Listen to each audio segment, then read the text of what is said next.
Bonsoir, nous sommes arrivés à notre 5e jour de semaine de prière pour la famille. Hier, nous avons vu le sujet sur la patience. Aujourd'hui, nous allons parler d'un fruit de l'amour qui est la bonté et la bienveillance. Mais le fruit de l'esprit, c'est l'amour, la joie, la paix, la patience, la bonté, la bienveillance, la foi, la douceur, la maîtrise de soi. Contre de telles attitudes, il n'y a pas de loi. Galates chapitre 5, versets 22 à 23. Apprenons des choses sur les fruits du monde. La goyave. La goyave a une peau assez épaisse, verte ou jaune, avec du rose à l'intérieur. On la distingue par sa texture douce et quelque peu gravelleuse. On la connaît comme fruit tropical originaire de l'Amérique latine, incluant le Mexique, l'Amérique centrale, le nord des Caraïbes et l'Amérique du Sud. Les goyaves contiennent 4 fois plus de fibres qu'un ananas et 4 fois plus de vitamine C qu'une orange. Les goyaves ont un taux élevé d'un ingrédient appelé pectine.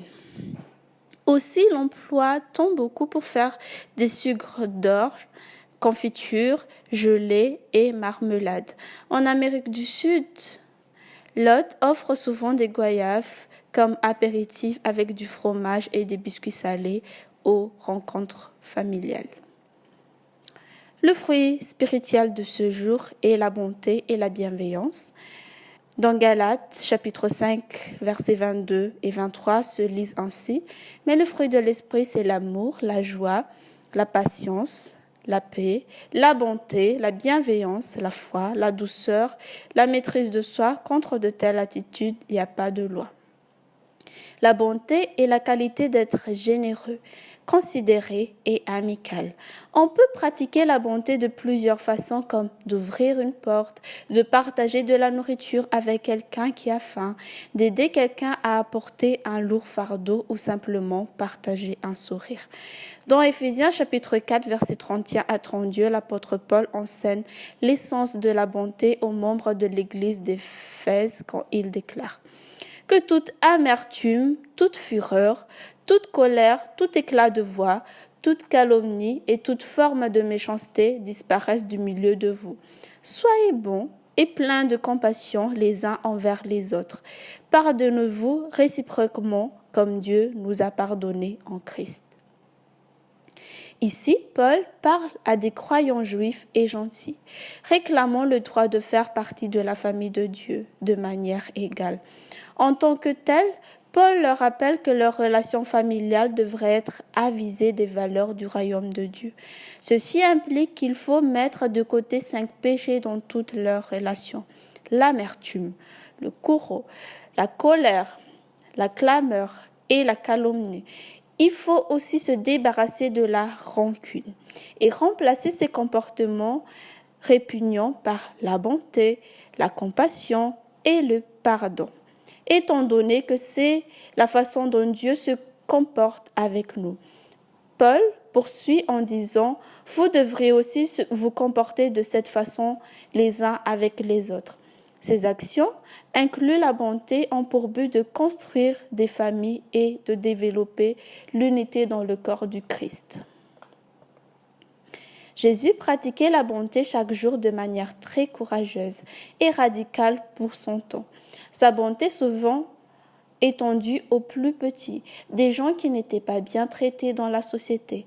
Il guérissait des lépreux, chassait les démons de ceux qui étaient possédés et nourrissait des gens malades. Quant à la vertu de la bienveillance, elle signifie littéralement la piété, être comme Dieu saint, pur et juste.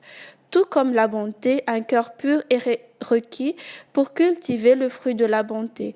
Quotidiennement, nous devons démontrer la bienveillance de Dieu, de Christ, comme le déclare Psaume chapitre 23, verset 6. Oui, le bonheur et la grâce m'accompagnent tous les jours de ma vie, et je reviendrai dans la maison de l'Éternel jusqu'à la fin de mes jours. La bienveillance revient à posséder le caractère de Christ. Bien sûr, la bienveillance ne consiste pas seulement à faire de bonnes actions. La pratique de la bienveillance doit devenir un mode de vie. En parlant des personnes qui exposeraient ces qualités dans leur vie, Ellen White a dit: il dit que tous les sujets du royaume du Christ sont appelés à donner des preuves de foi et de repentance. La bonté, l'honnêteté et la fidélité doivent se manifester dans leur vie. C'est de cette manière que les disciples de Christ montreront la puissance transformatrice du Saint-Esprit. Être transformé par l'Esprit de Dieu est ce qu'est un chrétien. Aussi aujourd'hui, choisissez d'arroser le fruit de la bonté et de la bienveillance dans vos cœurs et dans vos maisons, alors que vous partagez un sourire ou des paroles d'encouragement avec les membres de la famille, des voisins, des collègues et des amis.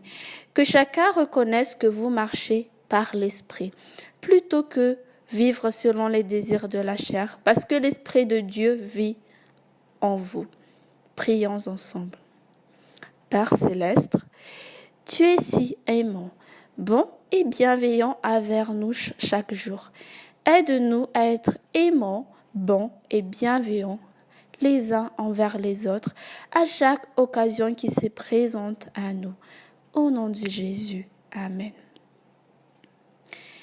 Aujourd'hui, comme tous les jours, nous aurons notre activité, l'activité bienveillance qui porte des fruits, des versets bibliques, activité bonté qui porte des fruits et des questions à discuter ensemble. Bonne soirée, au revoir, à demain.